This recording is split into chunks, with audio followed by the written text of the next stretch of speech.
नमस्कार. श्री स्वामी समर्थ. तुम्हा सर्वांचं आपल्या चॅनलवर खूप स्वागत. तुम्हाला स्वामी नेहमी सुखात, आनंदात, ऐश्वर्यात ठेवोत, हसत खेळत ठेवोत अशी स्वामींकडे प्रार्थना करून, स्वामींना त्रिवार वंदना करून आपण आपल्या आजच्या व्हिडिओकडे वळणार आहेत. तर बघा, श्री स्वामी समर्थ सांगतात की तुमची मुलं जर ऐकत नाहीत, उत्तर देतात, आईवडिलांचा मान ठेवत नाहीत, मोबाईल आणि मित्रमैत्रिणी यांचंच ऐकतात, तर मी स्वामींचे हे तुम्हाला काही उपाय सांगणार आहे. तर बघा, तुमची मुलं हट्टी, रागीट, उत्तर देणारी झाली आहेत, अशी आजकाल अनेक पालकांची तक्रार असते. तर बघा, तुम्हाला त्या मुलांना जास्त शिस्त नाही आहे, संस्कार आणि ऐकण्याची वृत्ती करण्यासाठी हे मी तुम्हाला काही उपाय सांगू इच्छिते. तर बघा, हे उपाय कोणाला सांगायचे नाहीत, फक्त श्रद्धेने करायचे आहेत. उपाय नंबर 1, स्वामींचा मौन उपाय. जो मूल खूप हट्टी करत असेल, तर उत्तर देत असेल, रागात बोलत असेल, तर त्या दिवशी तुम्ही त्या मुलावर ओरडू नका. शांतपणे एका कोपऱ्यात बसा, डोळे बंद करून मनातल्या मनात श्री स्वामी समर्थ, माझ्या मुलाच्या बुद्धीला योग्य दिशा द्या, माझ्या मुलाच्या बुद्धीला योग्य दिशा द्या. हे 7 मिनटं मौनात तुम्ही सलग 7 दिवस करायचं आहे. हळूहळू तुम्हाला मुलाच्या बदलण्यात आणि बोलण्यात नक्कीच फरक जाणवलेला दिसेल. आता दुसरा उपाय आहे स्वामी समर्थ अक्षर उपाय. बघा, आता काय करायचं, रविवारी सकाळी पांढऱ्या कागदावर लाल पेनने श्री स्वामी समर्थ असे 11 वेळा लिहा. तो कागद तुमच्या मुलाच्या उशीखाली ठेवा. ते कोणालाही सांगायचं नाही, इव्हन घरातल्यांनासुद्धा. परिणामतः मुलाचं मन शांत होतं, चिडचिड कमी होते.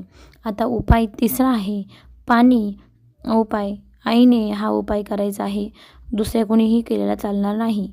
सकाळी उठल्यावर एका तांब्यात पाणी घ्यायचं, त्यावर 9 वेळा मनात म्हणा श्री स्वामी समर्थ. तेच पाणी मुलाला पाजावे. परिणामतः आईचं म्हणणं मुलाच्या मनात लक्षात खोलवर बसतं. त्यामुळे हा व्हिडिओ तुम्ही आईसाठी सेव्ह करा, पुरुष मंडळी पाहत असेल तर. आता उपाय चौथा आहे गुरुवारचा दिवस.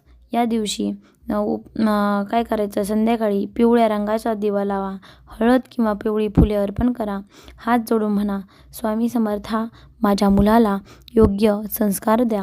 परिणामतः तुमच्या मुलाला चांगली संगत लाभते. आणि किती वेळ करायचा, तर फक्त 5 मिनटं करायचं आहे. आणि उपाय 5वा आहे झोपण्यापूर्वीचा. मूल झोपल्यावर त्याच्या उशाजवळ बसून 11 वेळा श्री स्वामी समर्थ, श्री स्वामी समर्थ डोक्यावर हात ठेवून बोलायचं आहे हे. आणि जास्त जोर द्यायचा नाही डोक्यावर. तुमच्या मनातील जे तुमच्या मुलाच्या मनात नकारात्मक विचार भरलेले असतात ते निघून जातात. आता उपाय 6वा आहे, तो म्हणजे नारळ पाणी.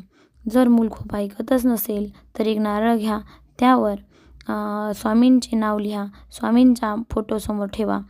3 दिवसांनी तो नारळ वाहत्या पाण्यात सोडायचा आहे. बघा, तुमच्या मुलाचा हट्टीपणा कमी झालेला दिसेल. पालकांसाठी महत्त्वाचा नियम आहे, ते म्हणजे स्वामी समर्थ सांगतात, मुलांवर रागात शाप देऊ नका.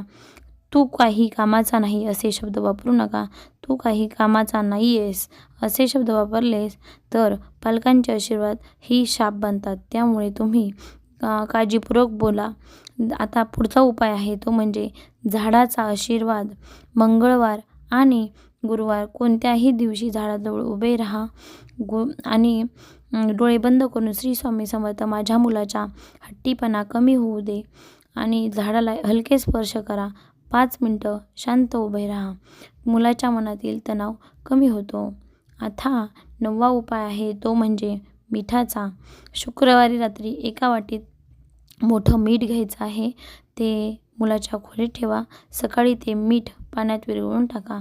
मुलाचा नकारात्मक प्रभाव कमी होईल. आता बघा, नाव जप अत्यंत प्रभावी उपाय आहे. एक पांढरा कागद घ्या, त्यावर तुमच्या मुलाचं नाव लिहा आणि नावाखाली बघा श्री स्वामी समर्थ असे लिहा. 11 वेळा मनात जप करा. कागद तो देवघरात ठेवून द्या. बघा, मुलाच्या वागण्यात सकारात्मकता दिसून आल्याशिवाय राहणार नाही. बरं, पुढचा उपाय आहे, तो म्हणजे गुरुवारीच करायचा आहे, तो म्हणजे गूळ आणि चण्या म्हणजे फुटाण्याचा उपाय. गुरुवारी गूळ आणि फुटाणे घ्या. स्वामींच्या फोटोसमोर ठेवा. 5 मिनिटांनी ते मुलाला खायला द्या. मुलाचे मन गोड होतं, राग कमी होतो. आणि त्यानंतर तुम्ही काय करायचं आहे, उशीखाली तांदूळ घ्यायचे थोडेसे तांदूळ घ्यायचे. त्यावर 7 वेळा म्हणायचं आहे श्री स्वामी समर्थ, श्री स्वामी समर्थ. ते तांदूळ एका कपड्यात बांधायचे आहेत, पिवळ्या किंवा पांढऱ्या, आणि मुलाच्या उशाखाली ठेवा. 3 दिवस ठेवायचे. झोप शांत होते, चिडचिड कमी होते. आणि आईवडिलांसाठी मौन व्रत आहे. अमावस्येला किंवा गुरुवारी मनातले मनात स्वामींचा जप ठेवा. शक्य तितके कमी बोला. घरातील ऊर्जा शुद्ध होते. तर अशा प्रकारे उपाय तुम्ही करू शकता. तुमचा मुलगा जर तुमचं काहीच ऐकत नाही तर बघा, स्वामींचे हे गुप्त संदेश मुलाला घडवायचे असतील तर आधी तुम्ही शांत व्हा. म्हणजे पालकांनी शांत व्हायचं. रागाने, मारहाणीने तर श्रद्धा आणि संयमाने बदल घडतो. मारहाणीने कधीच बदल घडत नाही. तुम्हाला निष्कर्ष एवढा सांगायचा आहे की हट्टीपणा कमी होतो, मुलं ऐकायला लागतात, घरात समाधान आणि शांतता येते. हे उपाय तुम्ही 7 दिवस करा, 10 दिवस करा, 21 दिवस करा, पण श्रद्धेने, निष्ठेने करा. स्वामी समर्थांचे वचन श्रद्धा ठेवणाऱ्यांच्याच घरातील अशांतता मी स्वतः दूर करतो. जर हे उपाय श्रद्धेने आणि सत्यतेने केले तर मुलं ऐकायला लागतात, संस्कार वाढतात, घरात शांतता येते. श्री स्वामी समर्थ. जय जय स्वामी समर्थ.